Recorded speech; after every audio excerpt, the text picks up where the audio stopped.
welcome to the Unknown Webcast. This is just a bit of a trigger warning for those who believe words are more injurious than sticks and stones. I really am so conservative, I can't turn left even when I'm driving. No, you can't. In addition to giving trigger warnings to our viewers, Ron Hensel and I both drink coffee for your protection.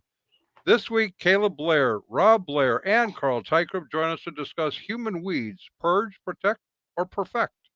My name is Don Vino. I'm president of Midwest Christian Outreach Inc. in Wonder Lake, Illinois, which produces the Unknown Webcast. Our senior researcher is Ron Hensel, who will introduce the sponsors of today's webcast. And here is Ronnie Baby. Greetings from sunny Florida, where the palm tree came out, saw its shadow, and now we have 12 more months of summer. Our sponsor for this edition of the Unknown Webcast is Assimilation Ministries, where implanted in the body is not just a slogan. Assimilation Ministries. Our regular legal disclaimer: our guests on today's webcast insert names here. That would be Rob, Carl, and Caleb. Have no connection whatsoever to any of the satirical content of the Unknown Webcast here, to refer to as the webcast, although we probably will not mention it again. This satirical content includes any and all commercials, end credits, puns, smart remarks, or anything else that might fall under the definition of satire. In the meantime, Midwest Christian Outreach Inc. bears no liability for or responsibility for anyone's opinions regarding this satirical content. Notice, the opinions expressed on this webcast are ours and should be yours too. If you enjoy it, or if it really annoys you and you want to inflict it upon somebody else. To ensure your continued access, please go to midwestoutreach.org, click the yellow donate button, and contribute as you feel led. And as you do, never fear, this webcast is Y2K compliant. And don't forget to subscribe to us on your favorite video channels. And now, our special guests, Rob, Carl, and Caleb. Think about their names. This is the most sincere form of applause you will get this entire hour. So, I'll let Don turn this off, because if I do, because you're capable. Yes, I don't have the capacity. So, you got your PowerPoint. Oh, I'm sorry. Is it okay? I thought I did. Okay. Yep. No, we were echoing terribly. Oh, you heard the echoes. I don't hear them. You guys hear them. No, that's what I mentioned. You don't hear them. We hear them on our end when we're speaking, and your sound is on the PowerPoint. It's a really weird feature. I don't like it. Let's try not to do that again. So, boy, we said that together. How do you like that? We're like twins. We're twins. It's like I'm looking into a mirror. Oh, yeah. Twin brothers of. Oh, yeah, never mind. So we're talking today about human weeds, which is an interesting sort of a concept.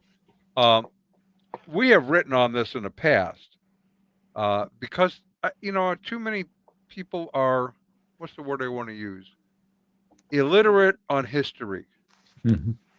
And they are unaware of where things came from, why things came to be the way they are, why maybe we treat one another different ways. So we look back and we go, well, wait a minute. Did anyone even know there were human zoos in the early part of the 20th century? There's a few of us. Most people have no idea. And they were made up of particular African tribe. So that the white Europeans could look and ogle at the lowest of the evolutionary scale in real life in a zoo. Yep. Kind of weird stuff. Yeah. So, and in a moment or two, we're going to do just we're going to show your trailer on the video. I think is an important video that everyone needs to look at, just to get if you know, get refreshed on history. If you don't, you need to learn. And you tried, I think, to do it in a balanced way, which is really important. You gave those who would disagree with us the opportunity to speak. So before we do that, how is it that you all are connected to the video to begin with? Well, I was the executive producer and the father of two sons who really had a heart for doing media, and basically just wanted to encourage them to go further than I have. I've been educated with both a bachelor's and master's degree in film and video, and somehow they caught the bug and now are doing it better than I am. So I guess I succeeded. And so My sons came to me, said they wanted to do a video project as a big piece. And we decided documentary was the best way to make sure your actors knew how to act because they're just being themselves. And then we had good contact with our brother Carl Teichrib at the church that he had been going to when he was down here in the lower 50 and or 48, I guess, lower 48 for you. Yeah. 49, it would be lower 49 for our brother in Canada. And so Carl had a lot of great contacts to help us kind of fill out some of the cast, especially on the other side. He knew a lot of people who would be able to give their best argument for the different things that were on the other side of where we were coming from, a different worldview perspective. So that was my involvement of just encouraging my son, Caleb, and my other son, Joshua, who helped out on crewing, but Caleb did most of the directing and all of the directing and editing, and Carl was our interviewer for the different segments. Okay, and whose brainchild was this? That would be Caleb's and our families and a couple other families. We talked about several different ideas. One other idea that was in the top running ended up getting done by someone else. Agenda by Curtis Bowers was kind of the same idea, and so we said, well, he already took care of that for us, so we'll go ahead and do this other subject of eugenics. The whole idea of trying to control who gets to live and who doesn't. And so the title itself was really kind of where we started from, with Margaret Singer's quote about certain people who are human weeds to society. And then from there, we just started to fill out the rest of the script. Yeah. All right, so Caleb, what got you interested in this topic? Well, in terms of the topic, I would say, we sat down with a couple of families and just determined we wanted to do a documentary, what would be an interesting documentary to do. And throughout, I don't remember how many, it was probably a couple dozen that we all started voting on. And this was not one that I was particularly interested in, but most of the people that were in that whole conversation voted on this one. And so it's the one that we went with. And then as I started to just do my preliminary research is when I really started to get interested in it and seeing the potential of it. And even like you said at the beginning, not being a lot of people not knowing their history, I was surprised. As much as I had studied and learned history, being homeschooled, and that was one of my favorite subjects, I was amazed in the process of this documentary and interviewing people and doing some fact-finding how much history I didn't know as it pertained to this topic that we then brought out in this documentary. So it quickly became a really exciting topic for us to pursue. Really thankful for Carl and bringing his expertise, not only in knowing who to interview, but because he's been spending decades in studying this topic and many others. He knew the vocabulary, he knew the questions to ask, he knew the background of a lot of the people that we interviewed to know specifically what to try to pull out of them and what questions to ask to get them talking about the subjects within the film. So without his expertise, it would have been a very different content, just a lot more general. He was able to get to some nitty-gritty specifics from our experts. So really grateful for that. Yeah, no, Carl's really good. We have a comment here that we'll look at right away. We don't have to necessarily agree on politics or religion to acknowledge the value of fellow human beings, which means it is possible to be on friendly terms on separate sides of the coin. Technically, that's true, but less so these days. Well, yeah, and what does it mean to even be? What is the value of a human being, and what is it grounded in? Right, and who assesses that? And that's really part of what this documentary kind of exposes, is recognizes there's at least two big worldviews that both value life and value Earth and humanity, but because they have different starting points, they lead to very different endpoints. And so that definition of value will then impact how you treat certain people.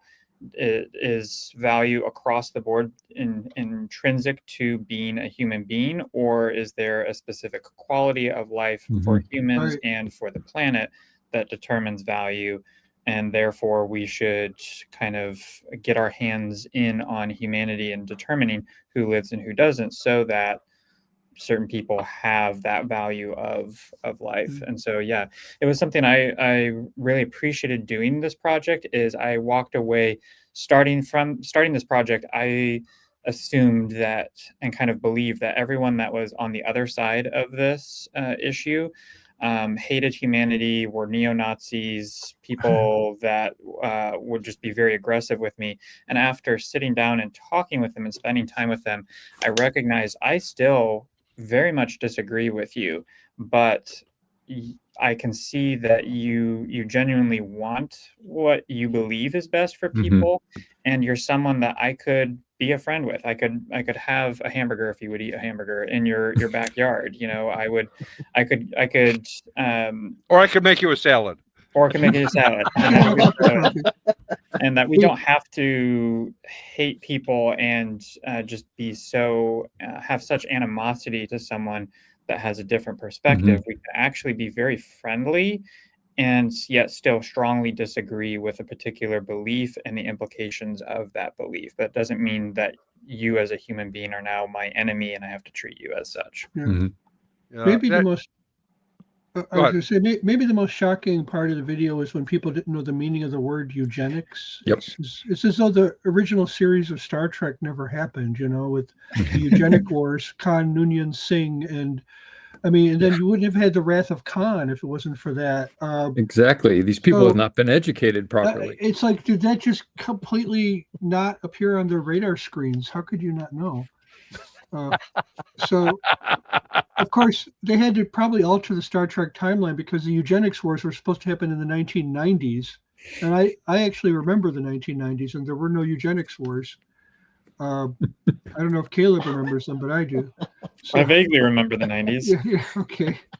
So, but, you know, that was, you know, what the only part of the eugenics, you know, scene or whatever, you know, bag, whatever we said back in the 70s, you know, in 60s, the only part of it I remembered was Hitler.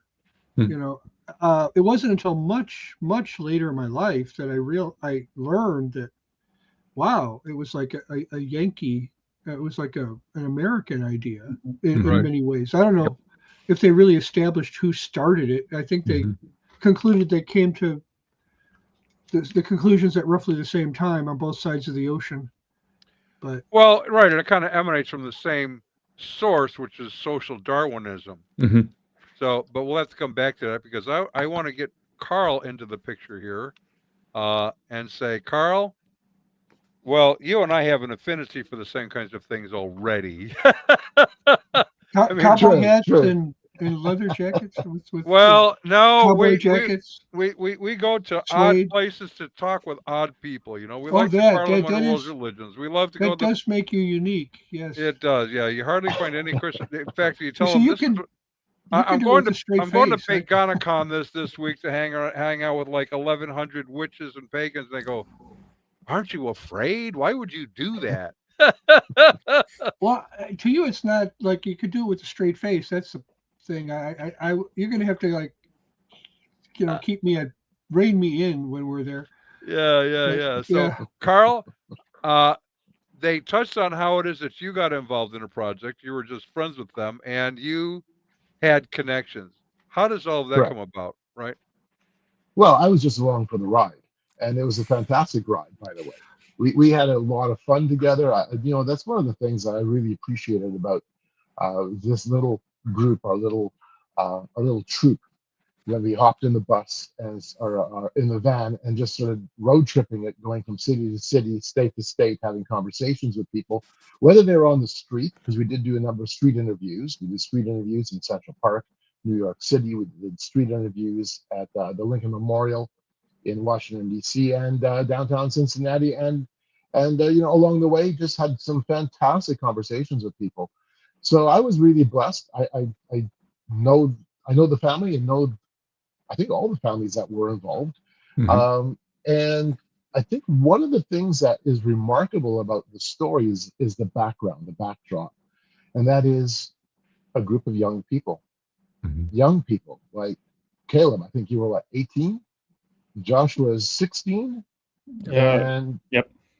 yeah, and so you've got a group of homeschoolers, young homeschoolers, who are going, let's vote on a documentary production, let's make this thing happen. And then they went out and did it, and did a remarkable job. Really pulled together a lot of very important moving pieces, had some incredible dialogues and conversations with people from both sides of the debate, and did so in a very professional manner. We went together as a team to the Global Futures 2045 Congress, which happened in 2013, and it was the largest gathering of transhumanists that year. And it was a monumental event within the realm of the transhumanist movement. And we're having conversations there. We're sitting down with some of the luminaries, and they're willing to sit behind, across the camera from us and engage in conversations. My job was very simple. My job was, as has already been alluded to sit down and to make the guest feel at ease, because we want that person to feel at ease. I have a knowledge of the language, a knowledge of their worldview, and then be able to have a conversation that allows their ideas to flow without trying to force things out. Just allow it to happen naturally. And it was a relaxed setting, and it was a lot of fun. Looked good. The final product was really good. So, Well, something that you all haven't touched on is the importance of being able to dialogue with somebody with whom you disagree. And there was a time, I look back in the 1960s, for example, which were kind of raucous, but conservatives and liberals, although they disagreed, they didn't disagree on the worldview, essentially. They had the same worldview. They saw the same problems, but they had radically different solutions to the problems. And so they could argue, they could, carry on, whatever, and then they could go out to dinner. Today, it's a much more difficult society because we don't even see the same problems.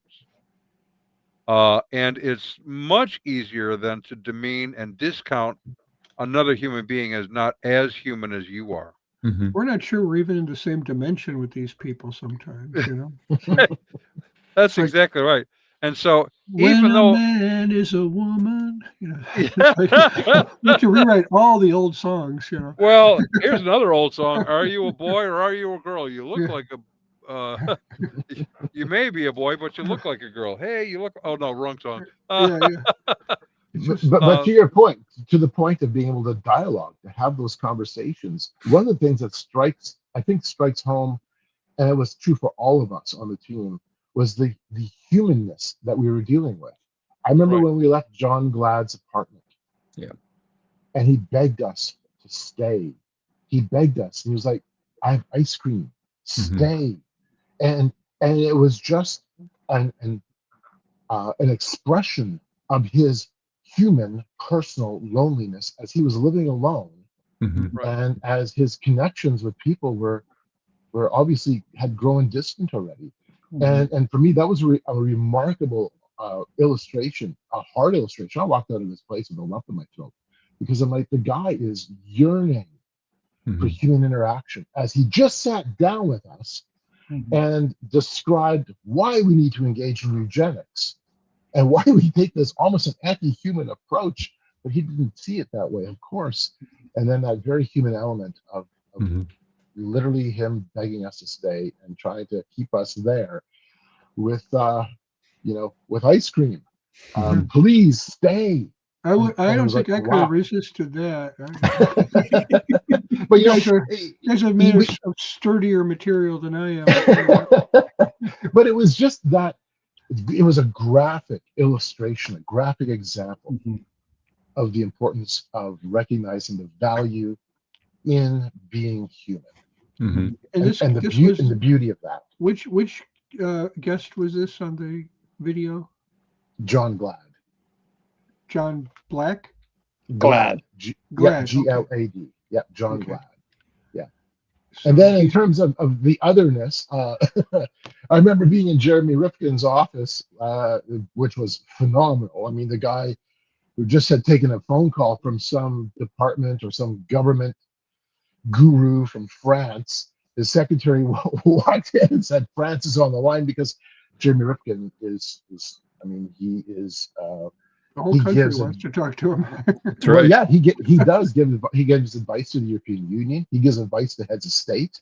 So And so now we we're know in what's his, going wrong. right, we're in his office, and the secretary walks in and says, France is on the line, and he just says, yeah, I'll call back later. And we're like all looking at each other going, like, what is this?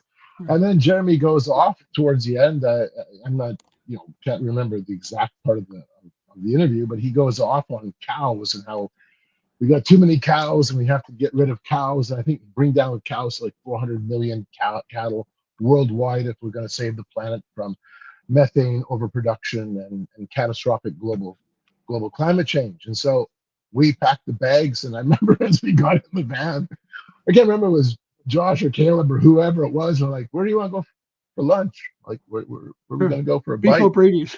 Yep, 5 guys. So off we went, and all had burgers and cheered Jeremy Rifkin with our burgers. Well, you're helping get rid of the cows. That's right. You're That's right. You're doing So your part. You're we doing toasted our burgers to him Yeah. in honor of the time he gave us. He should have sent you a thank you after that. That's right. All right, now we're gonna take just a short little, almost 2-minute video break here, to give people kind of the flavor of what is going on in the film.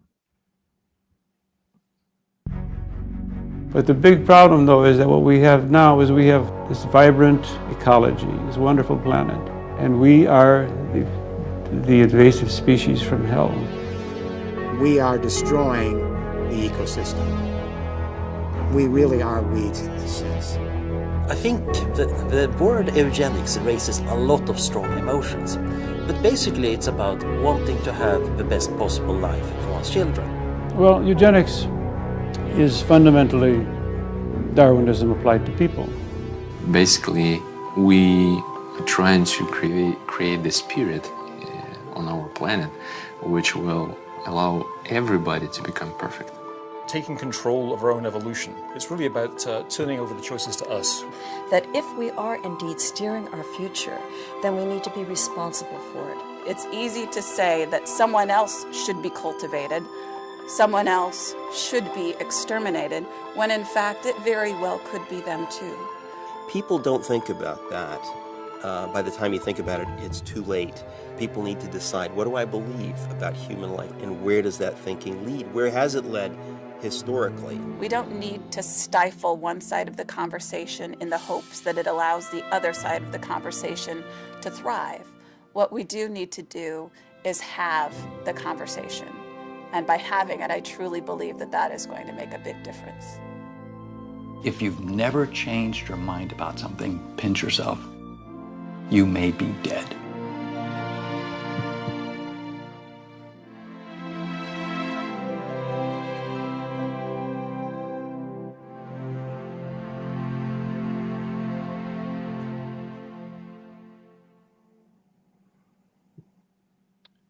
That was quick. That was faster than I remembered. Well, it's a sign of a good trailer, or it doesn't feel as long as it actually is. Yeah, no. I like the last line there from Richard Cizik, pinch yourself. Yep. We were all, when we did that interview with Richard, we were pinching ourselves because he had been given access to George Soros's Open Society Foundation building, kitty corner across, I believe, from the White House. And we sat up in there, we're like, can you believe it? We're like in ground zero. And was that a Saturday? Because I think they had to give us special access to get into it. Yeah. And there we were, like pinching ourselves. Right. Well, it's interesting. Now, I would suggest, and y'all can tell me that I'm wrong, and I'll still think that you are. No, never mind. Troublemakers. Now, this really surfaced in our culture and then in Germany in the 1930s, but it started before that. Absolutely. With Darwinian evolution. because you had this idea that you have humans existing at various stages of evolutionary perfection, let's say. Yeah. Right? White Europeans being on the top of the rung, black Africans being on the bottom of the rung, and in fact, they are closer to apes than they are to white Europeans in the evolutionary world, which kind of helped the whole idea of slavery at the time, and also discrimination against blacks. So it was science, so-called, at kind of the base of that, not really biblical understandings. If evolution had been first proposed by an Islamic scholar at the height of the Ottoman Empire, let's say, and had been allowed to run its course, we might have a totally different concept. I mean, they were already breeding animals, for different outcomes, and breeding, cross-pollinating plants and things like this. I don't know exactly what point that started, but I know I think it was going on for hundreds of years.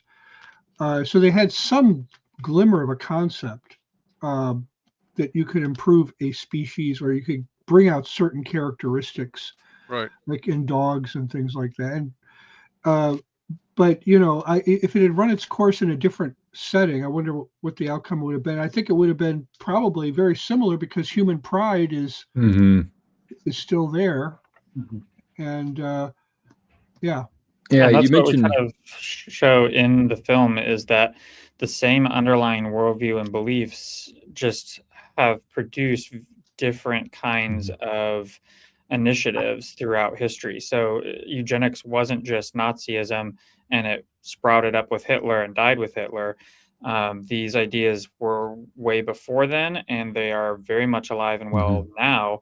And like you said, it's still the human heart that is operating and taking these ideas and putting them into various actions.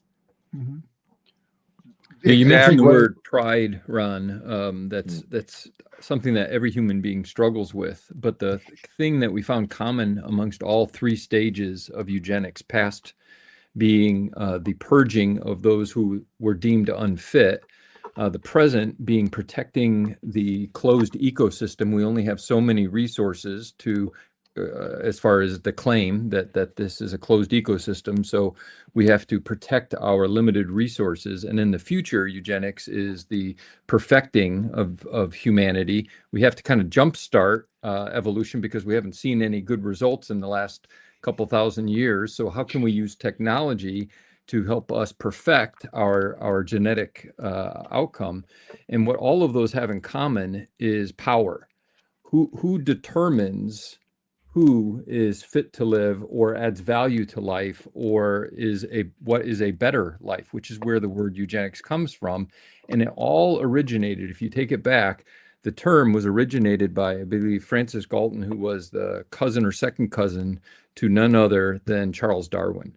And so it finds its root in the whole evolutionary process. Yeah.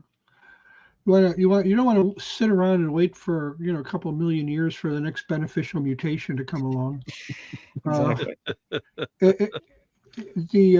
And yet the lesson in Jurassic Park is life will find a way. So it's so it's like which the bigger message for me was, don't mess with things the way they are. But yeah, we have no idea what we're messing with. We don't listen.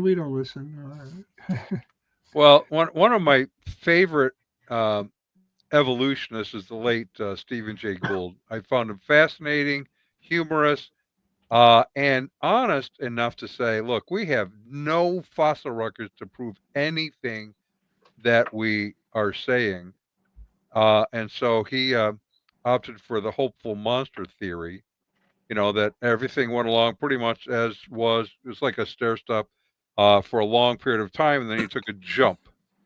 So punctuated equilibrium. Yeah, punctuated equilibrium. So that's why you don't have the fossil records, because it's almost like, not quite, but almost like a reptile laid an egg and out hatched a bird. It's not quite that fast, but it's kind of along those lines. And then you have, aliens from other planets actually seeded our oceans. That might, Right. but Nelson that gets it Crick's idea, right? started, but that doesn't explain all the steps, does it? No, it Yeah. sure doesn't. So, but you have to believe. In order to believe, you have to be forced into the cult, and we have a sponsor that believes in that heavily. Very much so. The questions are churches getting a little too individualistic for your tastes? Do you often wish that it wasn't so hard to fit in with the new Christians you meet?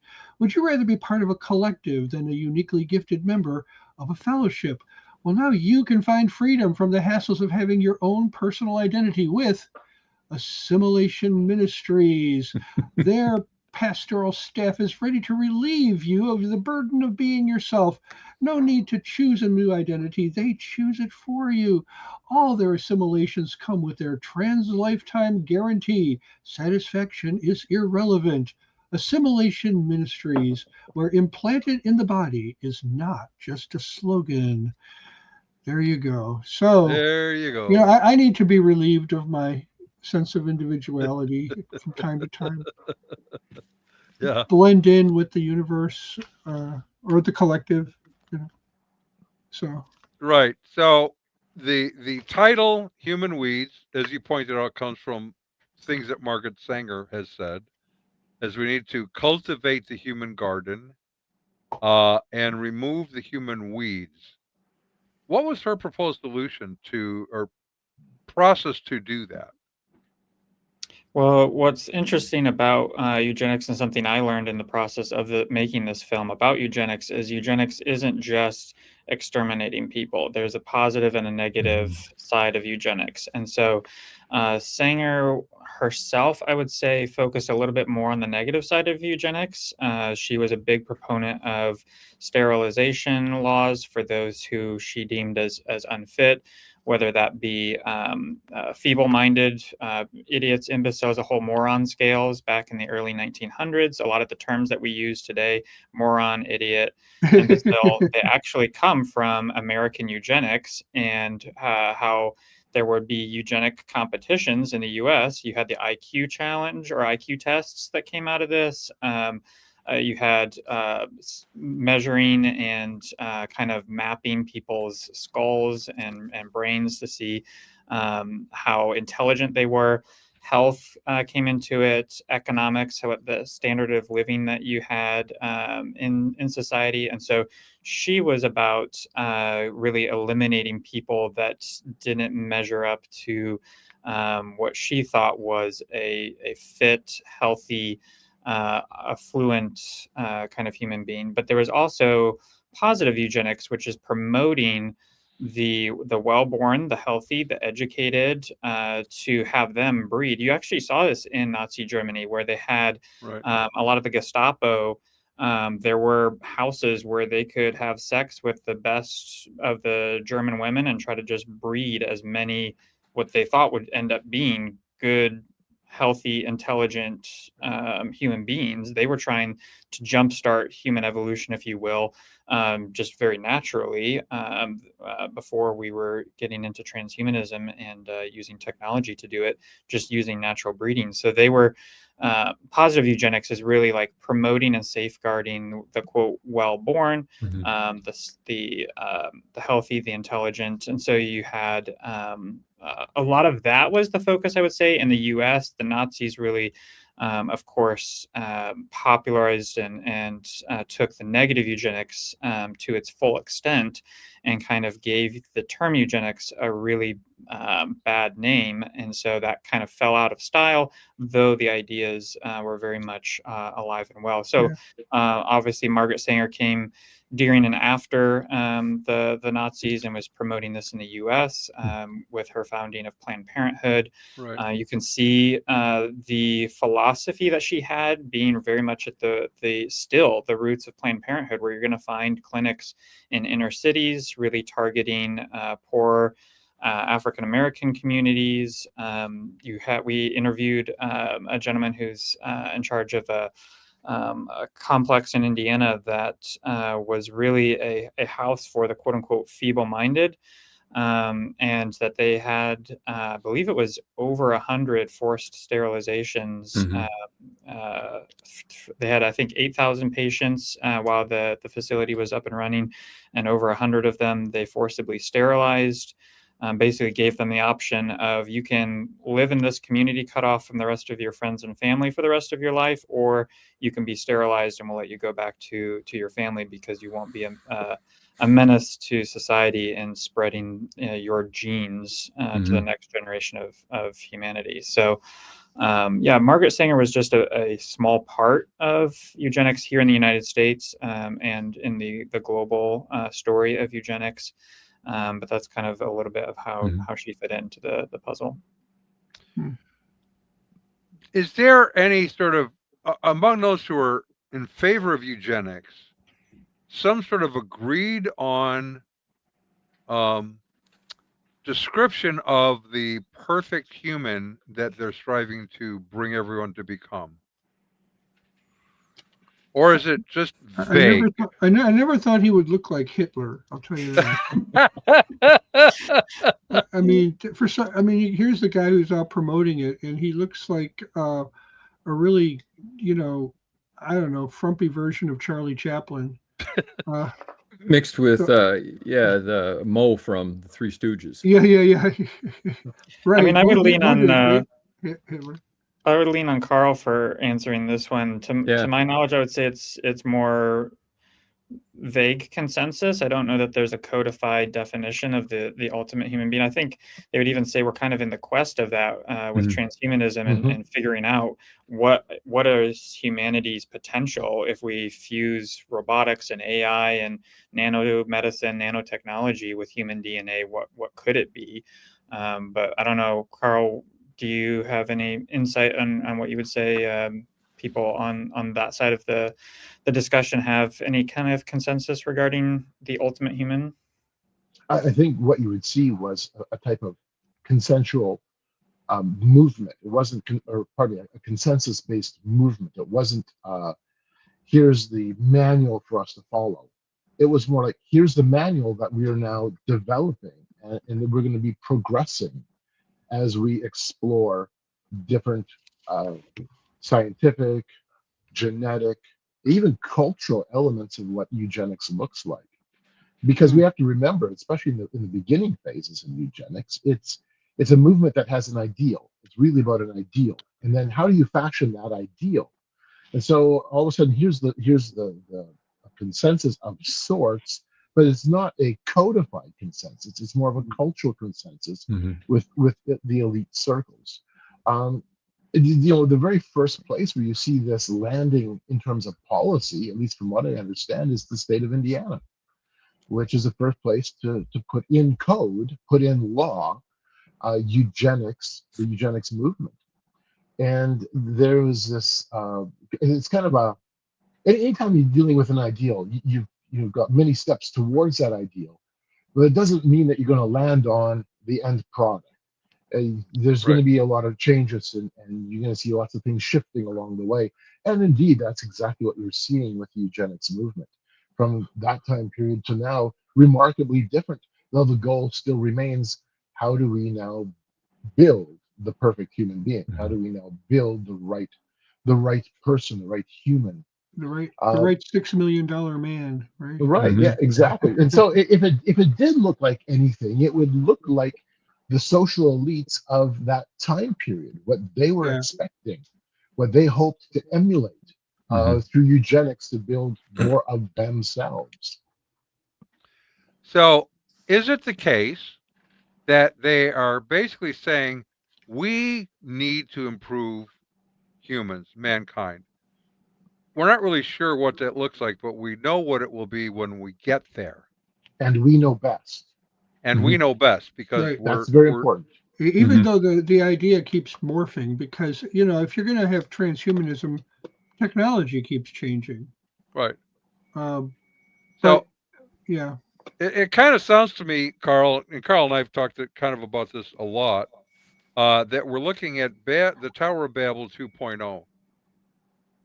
God wanted them to scatter and multiply, and they go, yeah, we don't really like that idea. We want to try something different. We're going to build a tower and a monument to ourselves.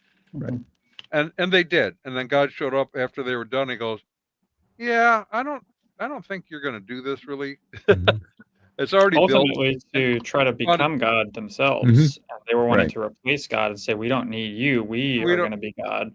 And that's kind of the same thing here is we don't need God. Let's create the ultimate humanity. We can do God. a more satisfactory job for ourselves to be God.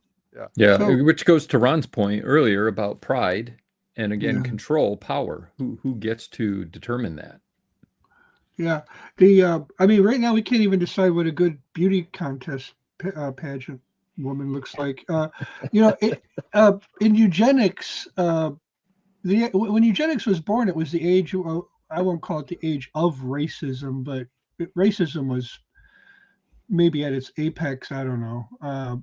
It was pretty close. If it wasn't during slavery, it was sometime after. What is eugenics and transhumanism and all that look like in what I'll call the age of anti-racism? I mean, it's kind of like you don't want to put a blonde Nordic buff picture up there and say this is going to be the perfect man.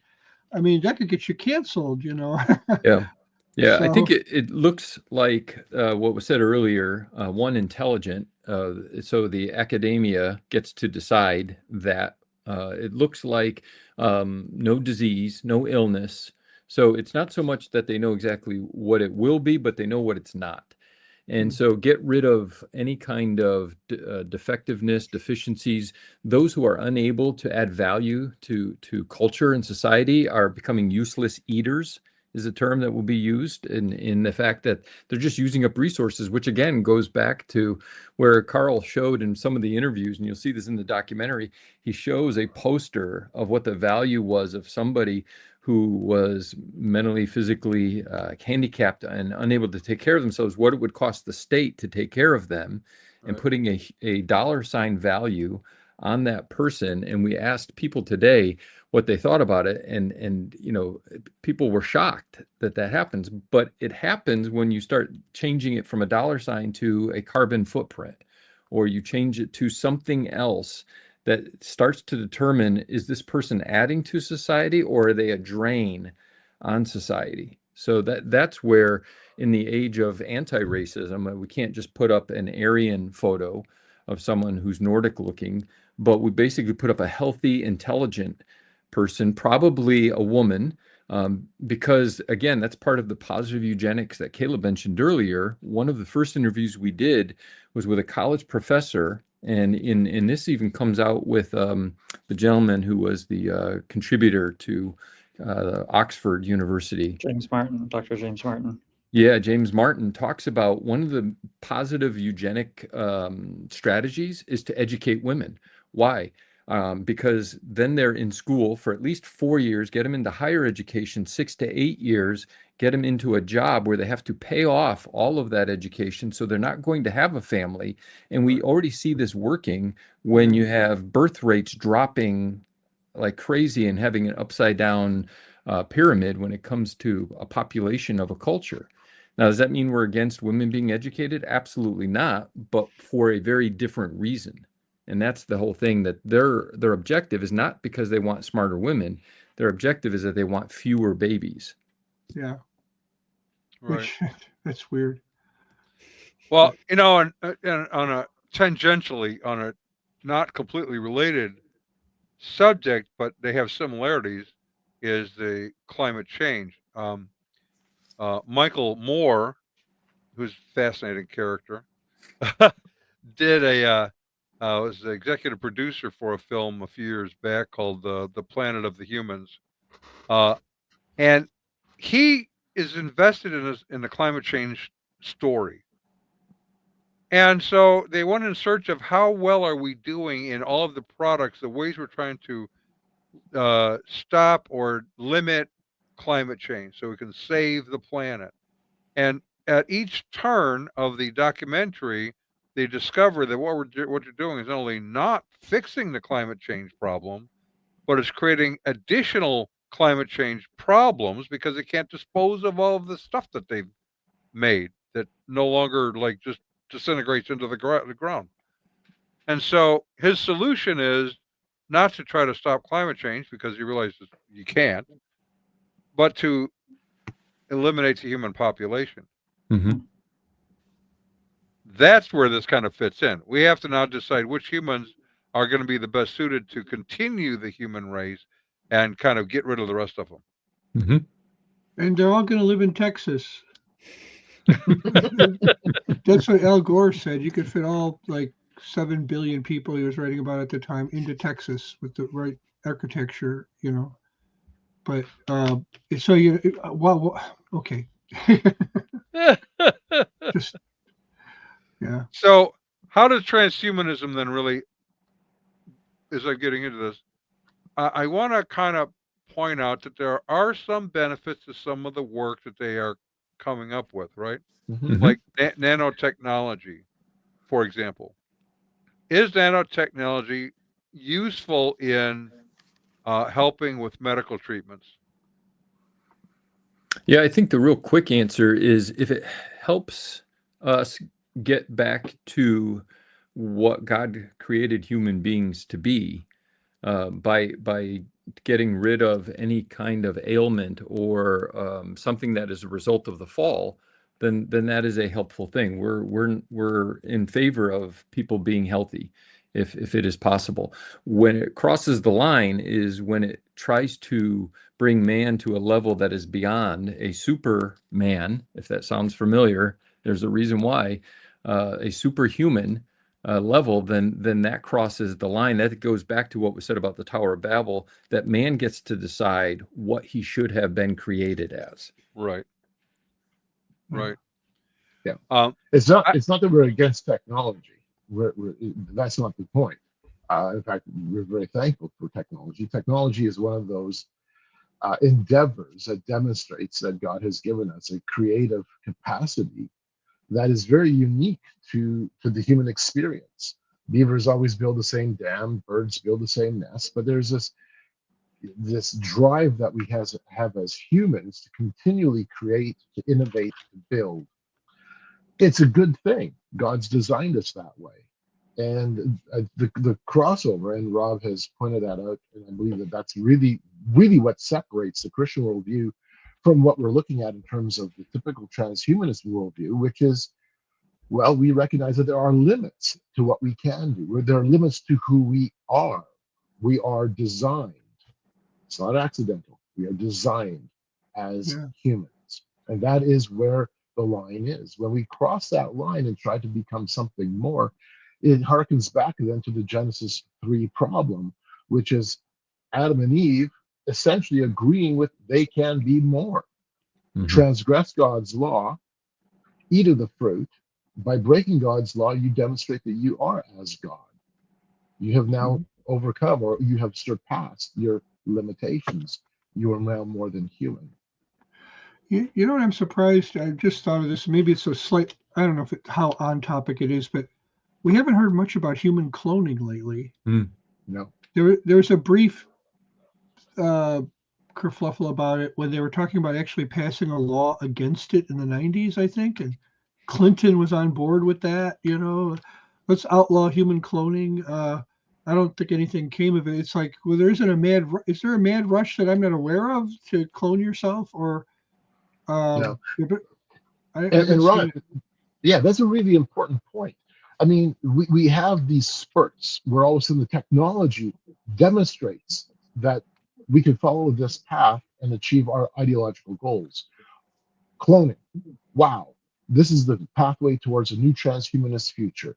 Then virtual reality. Look, we could all upload ourselves into the cloud, become avatars, upload our consciousness. We don't know what consciousness is. But what a way to live! What a way to live, you know. Right. But every step along the way, AI is now the talking point. Yeah. Every step along the way, technologically, gives us a from the transhumanist point of view, a hope. It gives us a sense that we're in control. Yeah. Right. But all technology has a utilitarian limitation. And all of a sudden you run into that, utilitarian limitation, And while it still has relevance in the conversation, it no longer becomes the driver of the conversation. And unintended consequences, which, yeah.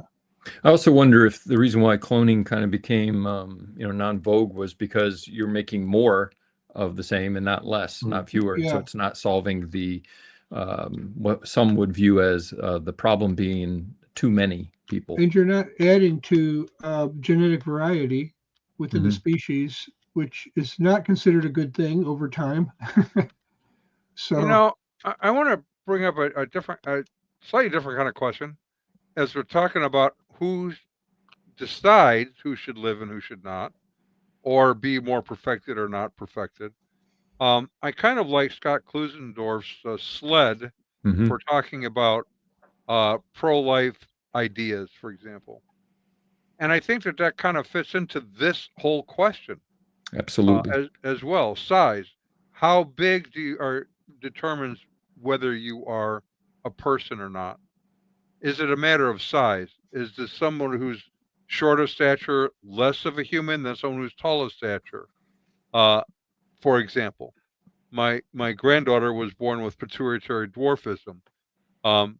Fortunately, they had ways to kind of resolve some of that, but she's on the shorter side of the average for women. So is she less of a human than my wife? No, of course not, because size doesn't matter. Or level of development. A 20-year-old is more developed, obviously, than a 10-year-old. Does that make them more human, more valuable as a person? I would say no. That has nothing to do with the question. Or environment, where you live. I find that one fascinating because that really is the big one for the pro-choice crowd, is because they live in the womb rather than outside the womb, that makes them not a person. And I wrote, I wrote to the Clinton campaign to pose this question in another campaign. At what point does a human become a person relative to in the womb versus outside the womb? And they didn't seem to know how to respond to that. Yeah. So environment, and if that's the measure, then what if we just said everyone who lives, I don't know, in Cape Coral, Florida, is now legally not a person? Can we do that? Yeah. Peter Singer's definition of a person, I forget, but he's okay with infanticide. Yes. Yep. Yeah. In fact, he argues that you should make the decision before they're 5 years old. Why put it off? He defines person on the basis of their functional capacity, particularly the ability to experience consciousness, pain, and pleasure, things like that, which seems a pretty low bar, actually. But it is. Yeah. So we're kind of back to the question: who gets to decide what constitutes being a human?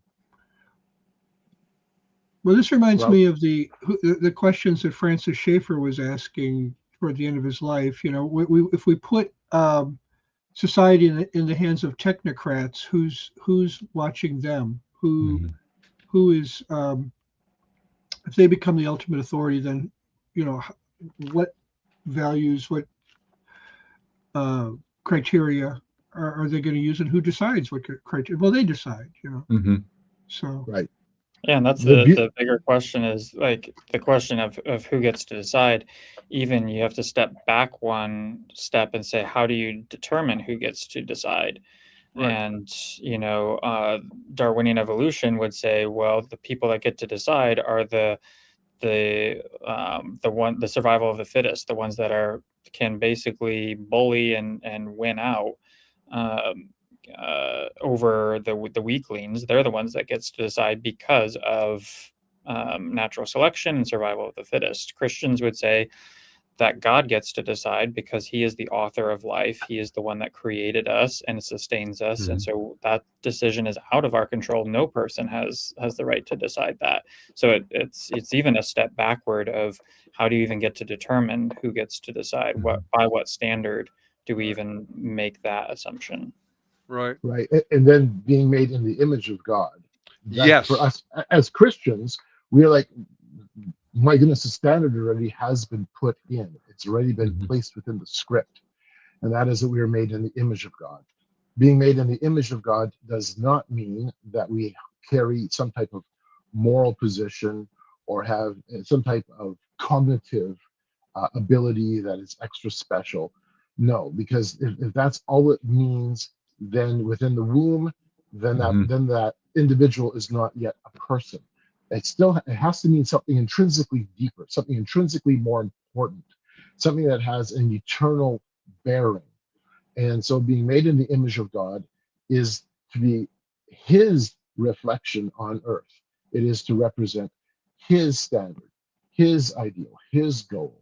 And now obviously we don't live that out because of the problem of sin, but that does not diminish what we are as being created in God's image. And so that's why we say that every life has value. Every life is beautiful because it is created in the image of God. And in fact, the more that a life is vulnerable or smaller in the sense of unable to protect itself, means that we as humanity must come and protect it. And this is why the abortion issue is such a big part of this discussion. I'm glad you brought up Sled and Scott Klusendorf and the work he's done.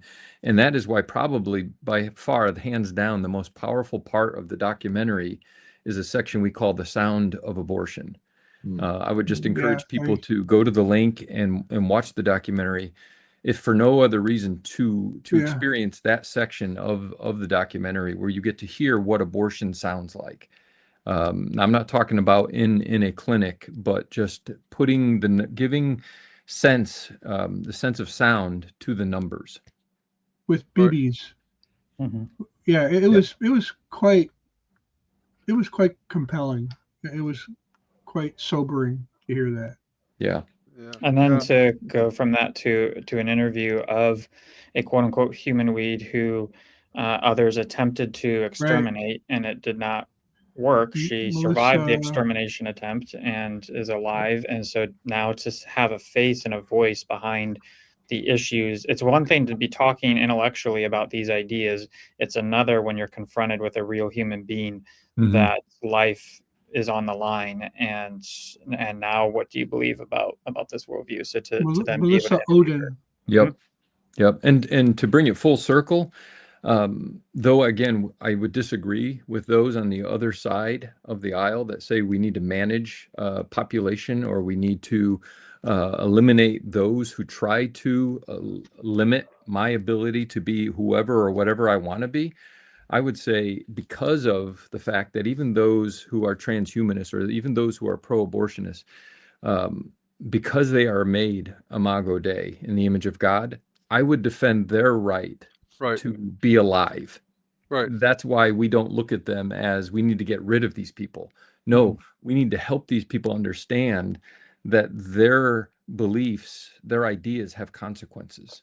You know, it's interesting to me. Of course, I'm involved with apologetics. I, like Carl and I, talk with all kinds of people in all sorts of circumstances, and some of these questions come up in the midst of discussion, and almost to a person, none of them seem to recognize or know, because they don't know much about history, that the values for life that we're talking about, even for them, emanate from a biblical perspective. And some of the best, this is so funny to me because this has been about 6 years in the making now. Some of the best defenses for the Christian faith are now coming from atheists who are arguing, like Tom Holland's book, Dominion, demonstrating that if it wasn't for Christianity, we wouldn't even have Western culture, and that the value of human life prior to the advent of Christianity was that human life wasn't valuable. You know, killing babies was not a big deal. Whatever Western culture we would have would appear barbaric to many of the anti-Christian people today. Oh, absolutely. Absolutely. And so what gave human life value was the way Christians treated human life.